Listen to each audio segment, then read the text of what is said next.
Bom dia, boa tarde, boa noite, boa madrugada para você, meu caro aluno e colega concurseiro. Estamos dando continuidade ao nosso curso de Direito Previdenciário, no qual, no presente momento, estamos falando sobre a aposentadoria por idade, pessoal. É salvo a aposentadoria mais comum, a que mais é utilizada pela população nacional. E é também uma das mais cobradas quando se fala de direito previdenciário. Tanto na prática como no concurso público, pessoal. Nós vamos ver que ela tem uma predominância hegemônica, assim, que é muito grande. Tanto que a maioria da população trabalhadora, nós vamos pôr assim, o que eles fazem? Eles se utilizam exatamente desse tipo de aposentadoria. E nós começamos a traçar uns paralelos e a traçar os conceitos acerca desse instituto na aula passada. E nós vamos continuar nessa aula agora falando acerca do Instituto da Aposentadoria por Idade, pessoal. E nós vamos entrar, a gente estava falando sobre carência, vocês lembram? Então nós vamos começar a falar agora sobre o período de carência da aposentadoria por idade. Que o período de carência exigido para a aposentadoria por idade vai depender da data da inscrição do segurado na Previdência Social, pessoal. Como assim? Tem uma variedade? Como eu disse para vocês em algumas aulas passadas, dentro do direito previdenciário existem alguns marcos, que são os marcos legais. São algumas leis que vieram posteriormente, que vieram mudar todo o sistema previdenciário. E isso nós vamos observar aqui. Que os segurados inscritos na Previdência Social após 24 de julho de 1991, que o período de carência exigido é de 180 contribuições mensais. Agora, já os segurados inscritos até esta data, o período de carência obedecerá à tabela prevista no artigo 142 da Lei 8.213 de 91, a qual leva em conta o ano em que o segurado atende ou atenderá às condições necessárias à obtenção do benefício. Então, para quem é antes de 24 de julho de 1981, o que vai acontecer, pessoal? Nós temos de observar a tabela do 142. E o cálculo dessas aposentadorias não vai levar em consideração o fator previdenciário, porque a tabela já o leva, pessoal. Quando a gente fala aqui, que a qual leva em conta o ano em que o segurado atende ou atenderá às condições necessárias à obtenção do benefício, é levando em consideração o fator previdenciário, levando em consideração quanto tempo você levará para se aposentar.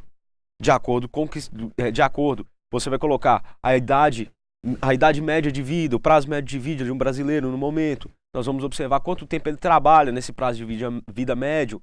Então nós vamos observar que tudo isso vai ser colocado, assim como é olhado no fator previdenciário, também vai ser olhado nessa tabela do artigo 142. E, posterior a 24 de julho de 1991, nós vamos ter 180 contribuições como exigência para se conseguir, para se fazer direito à aposentadoria por idade. Lembrando, pessoal, que essa aposentadoria por idade, depois de 24 de julho de 1991, seu cálculo já é sobre a égide do fator previdenciário. Por exemplo, pessoal, ao segurado que implementou as condições no ano de 1991, foram exigidos 60 meses, 5 anos de contribuições. Se foi no ano de 2005, foram exigidos 144 meses, ou seja, 12 anos de contribuição. A total implementação da exigência dos 180 meses, 15 anos de contribuição, está prevista para o ano de 2011. Então a gente pode perceber como as contribuições elas vão sendo diferentes para cada tempo em que você vai estar entrando com o requerimento. E é de suma importância a gente acumular os dois pré-requisitos que a gente observou, tanto a idade quanto o período de carência, tá? Existe uma celeuma doutrinária, pessoal, na qual a carência exigida é a do ano em que o segurado completou a idade mínima, ou do ano em que implementou os dois requisitos, carência e idade, para a concessão do benefício. Então, dentro da doutrina, o que a gente tem? A gente tem um pessoal que fala bem assim, quando é que vai ser, qual vai ser o ano que vai ser implementado o benefício, para a gente poder começar a contar. O que eles vão falar para a gente? Vai ter um pessoal que vai falar que vai ser a partir do ano em que completou a idade mínima. E vai ter gente que vai falar do tempo em que ele completou a idade mínima e a carência, os dois pré-requisitos ao mesmo tempo.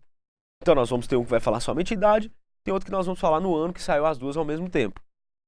E nós vamos observar aqui, para aqueles que entendem que a carência exigida é a do ano em que o segurado completou a idade mínima, ele terá direito ao benefício exatamente neste ano.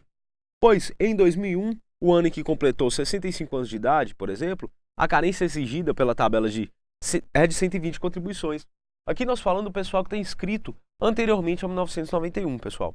Se ele foi inscrito, então, anteriormente a 1991, e a gente for observar aqui, para aqueles que entendem que a carência exigida é a do ano em que o segurado completou a idade mínima, ele então terá direito ao benefício em 2001, ano que completou 65 anos de idade. E nesse ano, a carência exigida pela tabela para aquelas pessoas que foram inscritas antes de 1991 é de 120 contribuições. Dessa forma, ele irá fazer jus à aposentadoria por idade, pessoal. Já para aqueles que entendem que a carência exigida é a do ano em que o segurado implementou os requisitos, ele não terá direito ao benefício. Por quê, pessoal? Pois, e levando em consideração o nosso exemplo, pois em 2001, ano em que completou 65 anos de idade, não tinha completado a carência exigida. Logo, não tinha implementado os requisitos. Assim, a carência exigida para este segurado será do ano de 2002, ou seja, de 126 contribuições. Então, para esse pessoal, ele não vai fazer jus como é que eu vou falar para vocês? Ao benefício quando ele fizer o ano de idade mínima. Ele vai fazer jus ao benefício quando ele tiver a idade mínima e a carência. Então, se eu completei 65 anos em 2001, o que acontece, pessoal? Eu vou observar para ver se deu no tempo de tabela, se deu tempo. Lá no caso que a gente viu anteriormente, que eles falam com a gente que entende a carência exigida é a do ano em que o segurado completou a idade mínima, ela seria de 120 contribuições. Mas já para esse pessoal que pensa que é quando o ano em que ele completou a carência mínima e a idade, qual seria? Seria 2002, porque segundo a tabela, para esse segurado, ele teria que ter 126 contribuições, correto? Então, pessoal, isso aí a gente pode observar essa celeuma doutrinária que vem acontecendo e acompanhar um pouco dentro do conhecimento. Essa celeuma doutrinária, ela foi construída, vamos pôr assim, porque essa dúvida ela já foi sanada quando a gente fala dentro do Poder Judiciário. Dentro das ações previdenciárias, essa dúvida ela já foi sanada e já se toma um certo posicionamento acerca dela.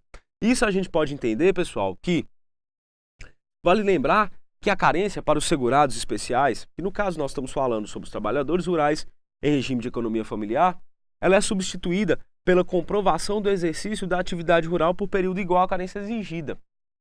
Então, pessoal, além de você ter esse período de carência que nós vimos, que pode ser tanto de um como de outro, o que vai acontecer? Se eu for um trabalhador rural sob o regime de subsistência, o que vai acontecer? Eu não vou precisar ter o tempo de contribuição. Eu vou precisar somente ter o tempo, como eu disse para vocês na aula passada, somente ter o tempo que eu tive de carência, somente o tempo de carência. Então, o que vai acontecer, pessoal? Se eu fiz durante 3 anos, eu exerci minha atividade rural, aí eu fui para a cidade, tentar um emprego, não consegui, voltei, fui trabalhar mais 3 anos na roça, não consegui de novo poder engajar, e for fazendo isso aos poucos, eu posso considerar isso como tempo de carência? Para esse segurado a gente pode, e somente para esse segurado, que é o que eu disse para vocês, trabalhadores rurais em regime de economia familiar, ok? O INSS, pessoal, dentro daquela celeuma que a gente estava trabalhando, o INSS entende que o período em que o segurado esteve em gozo de auxílio-doença também não pode ser computado como carência, uma vez que não houve recolhimento de contribuições. Ocorre que os nossos tribunais entendem de forma diferente, permitindo assim o cômputo do período em gozo de auxílio-doença para efeitos de carência. Então a gente vai observar, pessoal, também que quando se trata de carência, o INSS não aceita que seja computado o tempo em que você esteve com o auxílio-doença. Por quê? Porque eles alegam que não houve contribuição, não houve pagamento de carência naquela época. Seria então como se eu tivesse rompido o meu laço de segurado. Mas não foi o que aconteceu. Então a gente pode ver que judicialmente os tribunais já estão permitindo, já estão obrigando que isso seja computado. Só que, pessoal, a gente está trabalhando de concurso público. A gente quer trabalhar onde? A gente quer trabalhar no tribunal ou no INSS? A gente quer trabalhar no INSS. Então, o que nós vamos fazer? Nós vamos focar no que o INSS fala. Auxílio-doença, ele serve para computar a carência para aposentadoria por idade? Jamais. Nunca. Se a gente está fazendo um concurso para o tribunal, a gente vai entender o quê? Que vale, sim, que deve sim ser computado o auxílio-doença para efeito da aposentadoria, para efeito de carência da aposentadoria por idade, pessoal. Então nós vamos observar esses dois pontos. Se for INSS, de maneira alguma. Se for tribunal, na hora, ok? A data do início do benefício, pessoal. Como é que vai ser estipulada a data de início do benefício? A todo segurado empregado, inclusive o doméstico, a data de início do benefício será a partir da data do desligamento do emprego, quando requerido, até esta data ou até 90 dias posterior.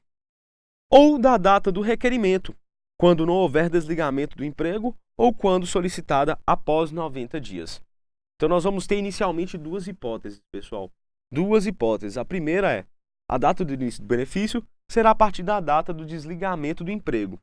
Isso quando requerida até esta data, a data do desligamento do emprego, ou até 90 dias posterior.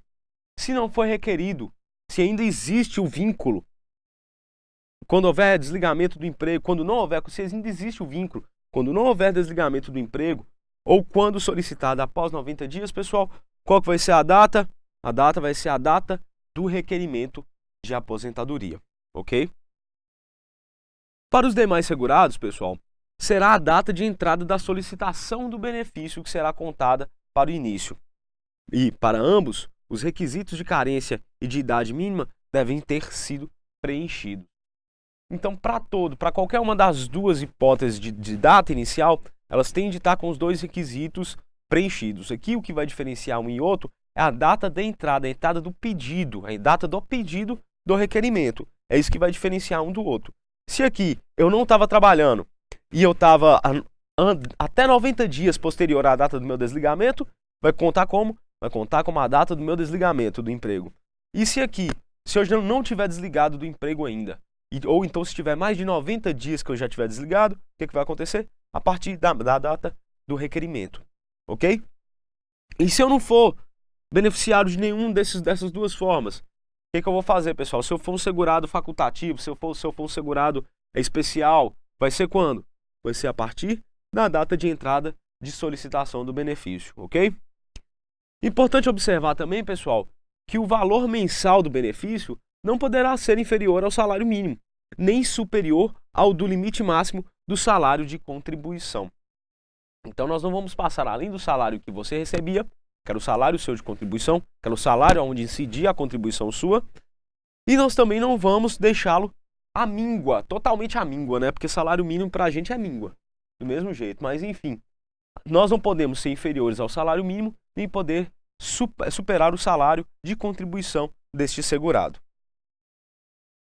O cálculo também, pessoal, poderá ser feito com a aplicação do fator previdenciário, caso isso implique em resultado mais favorável ao segurado.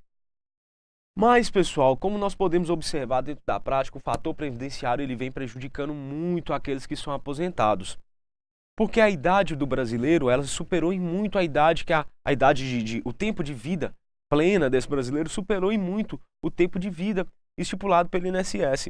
Então, vive-se muito com um fator de previdenciário que vai derrubar o tempo de contribuição, o tempo de contribuição não, que vai derrubar o valor de sua aposentadoria, de seu provento. Então, o que vai acontecer, pessoal? Aqui eles falam que alguns dos casos podem existir a aplicação do fator previdenciário. Porque, como eu disse para vocês no início dessa aula, aqueles que antes de 24 de julho de 1991, a eles não é aplicado o fator previdenciário não, ok? E só mais uma coisa, pessoal. Se for de interesse e requerido pelo segurado, o auxílio-doença e a aposentadoria por invalidez daquele que completar 65 anos para homens e 60 anos para mulheres pode e deve ser transformado em aposentadoria por idade. Então, se eu tenho uma aposentadoria por invalidez e eu quero deixar de fazer aquele monte de perícias que eu tenho de fazer, se eu tenho auxílio-doença, o que eu vou fazer, pessoal? Eu completei 65 anos, 60, vou pedir a conversão desse benefício em aposentadoria por idade. Que, como eu disse para vocês também na nossa outra aula, o que é? Ele não pode ser retirado de você. O benefício de aposentadoria por idade, ele não pode ser revogado, pessoal, ok? Aliás, revogado não, ele não pode ser retirado, suspenso de você. Então, pessoal, eu aguardo vocês na nossa próxima aula. Até mais aqui no nosso site euqueropassar.com.br.